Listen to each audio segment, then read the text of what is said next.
Welcome to the Star Sports preview of the Investec Derby this Saturday, run at 4 o'clock. With me is Bill Esdale of City AM, racing correspondent. City AM, I believe, are the main paper sponsoring official media partner. Official media partner of the Investec Derby, so we're in good hands here at Star Sports with our guest today. Obviously, it's all about Camelot. He is the 8-13 favourite off the back of his 2000 Guineas win. Muted as a super horse in the next See the Stars, next Frankel, etc. etc. 8-13, Camelot, Bill? Are we living through an exciting era? Is this a Nijinsky? Is this one of these super horses? He has an unbelievable reputation. I mean, he was an impressive 2-year-old, impressive winner of the Racing Post Trophy, and then slightly scrambled home in the Guineas for me. I mean, he won the Guineas, hats off. He wasn't a 3-4 winner of the Guineas. He got up and beat your French 15 that you fancied. No, that's not discussed. We won't hang around with that. But he could be a superstar. They've always loved him. Connections have always thought the world of him. Would I want to be backing him at 4-6? Wouldn't be for me. I'd love to see him win the Derby. And it's great to see stars of the turf deliver, but I certainly wouldn't be backing him at that price. No, I agree. I looked at the race first thing and I thought Camelot is probably the most likely winner. Do I think he's an 8-13 shot? No. I think he's more like a 6-4 shot, really. It's the fact that he's got this huge reputation. Even before he ran the Racing Post Trophy, he was, he had a huge reputation. Everyone kind of wants him to be the next See the Stars and the next Frankel, etc. And I think that's kind of contracted his price a bit. I think he's a fantastic horse, but we here at Star will definitely be laying him at 8-13, or will be. I mean, odds-on shots in classics, you've got to take them on, really. I think it'll be good for racing if he does win, but at 8-13, I don't agree that he scrambled home in the Guineas, though. I do think he won quite comfortably in the end. The mile was obviously on the sharp side for him. I mean, I think if the Guineas had been run over 10 furlongs, he would have probably won by a very easy margin. Good luck to those of you that back him at 8-13. I think you've got a great chance, but I'd definitely be sitting out odds on in the Derby on this one. Yeah, I mean, the one thing I point out with him as well is the Derby's a mile and a half, and yes, he's bred to get the mile and a half, but there's a lot of speed in his stamina, and he's showing a lot of the speed of his sire. And you get to a situation where he may not truly stay a mile and a half, and the only way they find out is running him in the Derby. And you've got to ask yourself as a punter, am I prepared to back this thing at 4-6 or 8-13 or whatever he is? Am I prepared to back him at that price? Could I find a better 8-13 shot than him? Definitely, because there are a lot of very, very good colts in behind him who are there to pick up the pieces if he doesn't. Gut feel is he probably will win. He has a huge reputation. I was lucky enough to go to the press trip to Ballydoyle. They love him. They think the world of him from day one, since the day he strutted his stuff in the yard, through Doncaster, through Newmarket, through everywhere he's gone. It's all about him. And it's more than likely he'll deliver on the big stage. But as I've said before, good luck to those who want to take the 4-6. Yeah, I mean, I can't really find any negatives with him. I mean, I do think he'll stay the mile and a half. I think he'll handle Epsom. Joseph has. A lot of people have knocked Joseph in the past. I think he's proved himself in these Group 1s now that he's up to the job. It's purely down to price for me, and odds on, I've got to sit it out. One thing I will say though is the reason I would sit it out odds on is the opposition here. I was saying to Bill before we came on, I keep my own speed figures for UK flat racing, and I think this is one of the strongest derbies I've seen on those figures for a long time. We'll come on to Bonfire, who's top of my figures next, who won the Dante Stakes, which is a renowned trial for this race. Won fairly easily in the end, you think? Took a while to get on top. Bonfire is the 4-1 second favourite with us.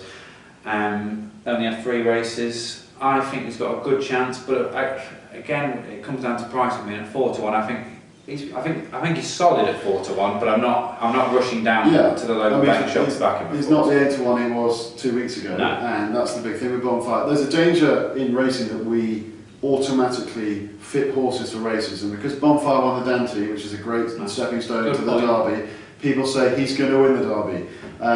I backed Tenby in 1993 when he was a 2 to 5 shot. I backed him at 25s. He won the Dante. He fit the Derby profile. He came 10th in the Derby. That, you know, those are the worries. You got the value, but I got the value. Yeah, got the value. That's the worry with backing a horse who you think just fits the profile. Was the Dante a great performance, or did he just beat in Ectoharm, a horse that maybe didn't stay? Because the pair of them drew a long way clear, and then Bonfire got on top. Was it his class that got him on top, or was it Ectoharm not staying?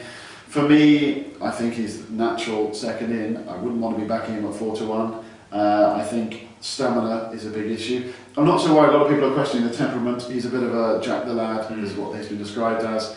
But Jimmy Fortune said at Breakfast of the Stars last week, he said, I've got no worries about it. He just plays around, but as soon as they begin to race, he races. He concentrates on the racing. Andrew Balding said at York, they've got a lot of tricks up their sleeve to negate that. You know, are they going to pony him to the start? I think I'm not sure what they're going to do with that. I mean, I know they've sent him to a like a dressage or yeah, something. but you imagine they've got earplugs and all the usual stuff that have for these horses. All the tricks. I don't think it'll be a problem. I mean, I think he's solid.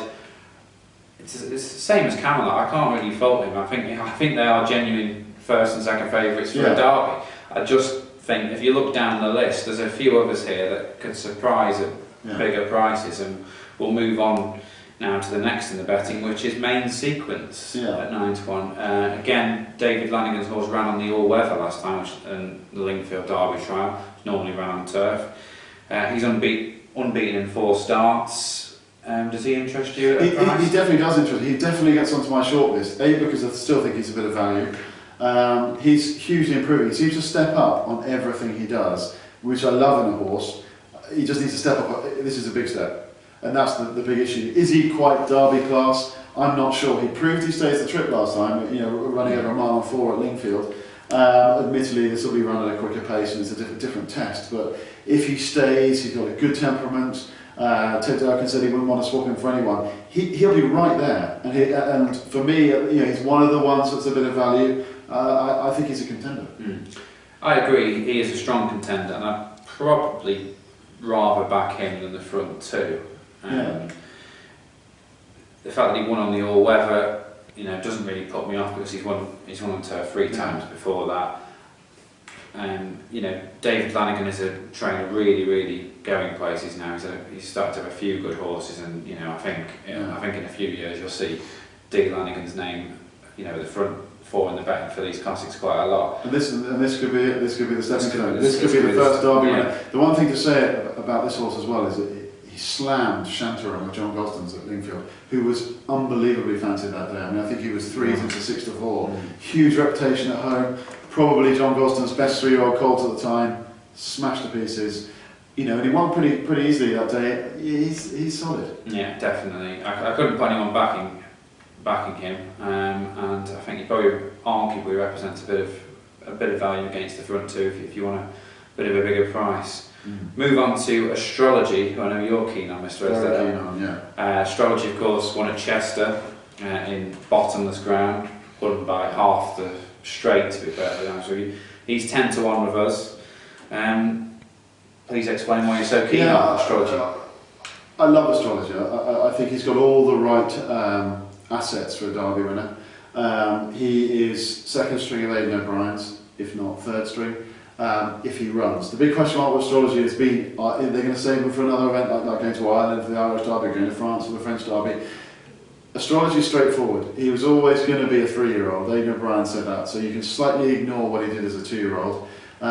Yes, he came out, he won an egg and spoon race at Chester on bottomless ground, but he won it very easily. I mean, Oxford Charlie's no world beater, and there's issues over whether horses stayed, whether horses handled the ground, but he destroyed them. Lovely attitude, handled the ground. He was the one, everyone on the press trip was very interested in Camelot. I was actually really interested in Astrology, and I managed to get 2 seconds with Aidan O'Brien on his own, because my worry was the ground, because I suddenly thought, this is a soft ground horse and he'll hate Epsom. And I asked him about the ground, and he said that he wants better ground. He's not soft ground dependent, he actually wants better ground. And my thought process about why I fancy this horse so much is because I think Ryan Moore will ride him, because I think he'll be a natural second string with no Michael Stout horse in the race, and he'll go from the front because he's the one with no stamina worries.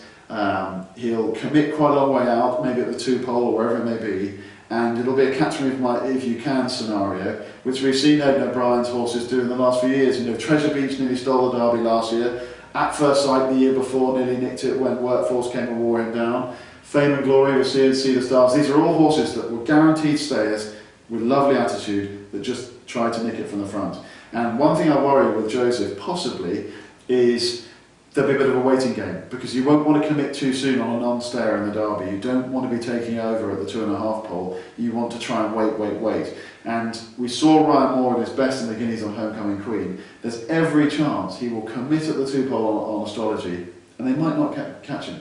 Now, I backed him at slightly bigger prices than he's available now, but I generally still think at the prices he's the each-way value in the race, because I think he's the one they'll all have to catch. And you know, at the 2 pole, he'll be the one they possibly have to beat. Yeah, Bill makes some interesting points, particularly about the pace of the race. I mean, at First Sight, you know, nearly won the Derby at 100 to 1, and you know they can allow the front runners. It's going to be a smaller field though than that year. They can allow the pacemakers to get away from them a bit here. Whether they'll run Tower Rock as well, and Hill pacemaker in front of Astrology, that would put me off. But do you know what, that's not a concern for me, because even if they use Father of Science or Tower Rock, one of those to commit, last year it was Memphis, Tennessee that front ran, and I think Treasure Beach took over from him. You know, you give him a nice lead down to the 2 pole, you can be 2 lengths behind the leader and 5 lengths in front of the field. You know, if Astrology sits second or third, he might be able to take over at that 2 pole.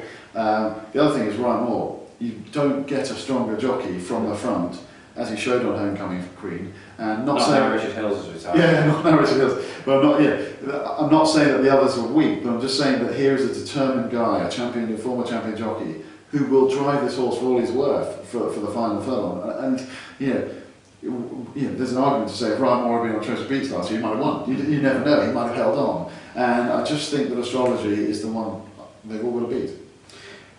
Yeah, I mean, at 20s a couple of weeks ago, I thought he was quite interesting. Whether he's about at 10, 12, I'm not so sure. He reminds me quite a lot of Age of Aquarius, who I backed in this race, and then went on to try to be stale, unfortunately suffered life-ending injury at Goodwood. But I kind of think Astrology is going to be one of those horses who runs well in the Derby.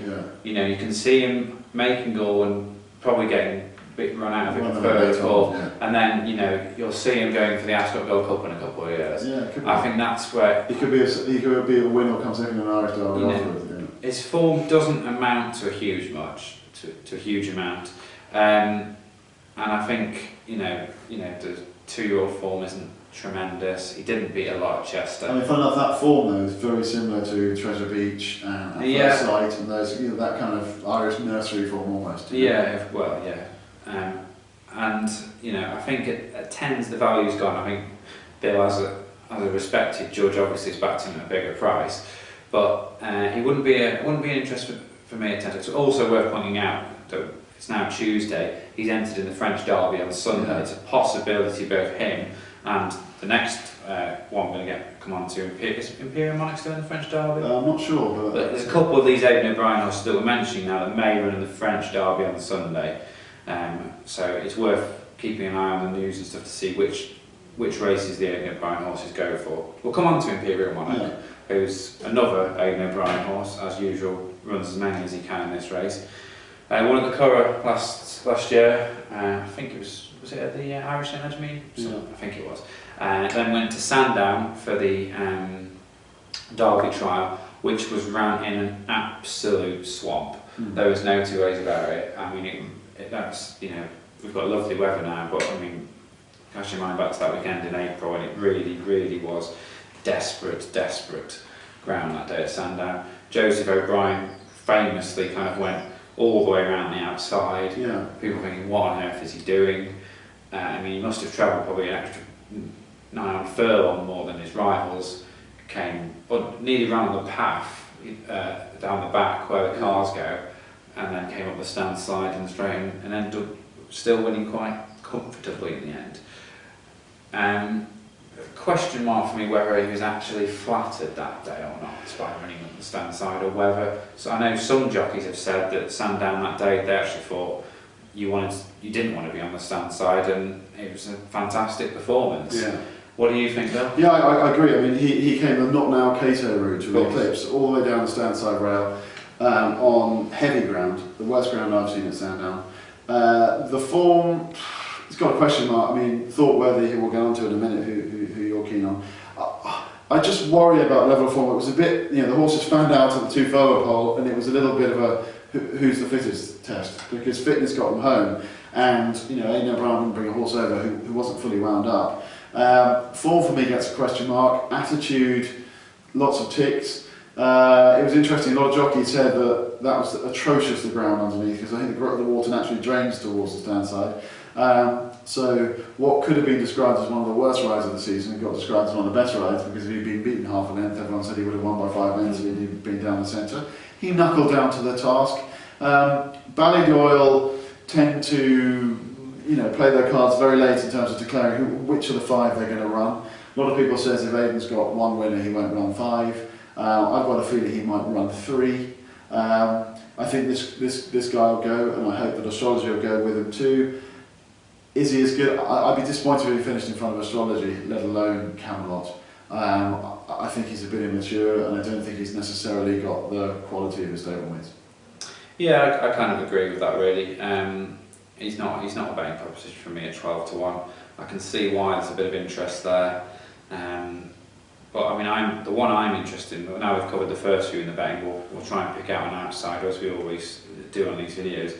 The one I'm interested in is Fort Worthy, who Imperial Monarch beat at Sandown that day, but there's no question that Fort Worthy did not enjoy the ground one bit at Sandown that day. He then went on to win a listed race at Newmarket over a mile 2 on fast ground, beating Frankel's brother, I believe, Noble Mission.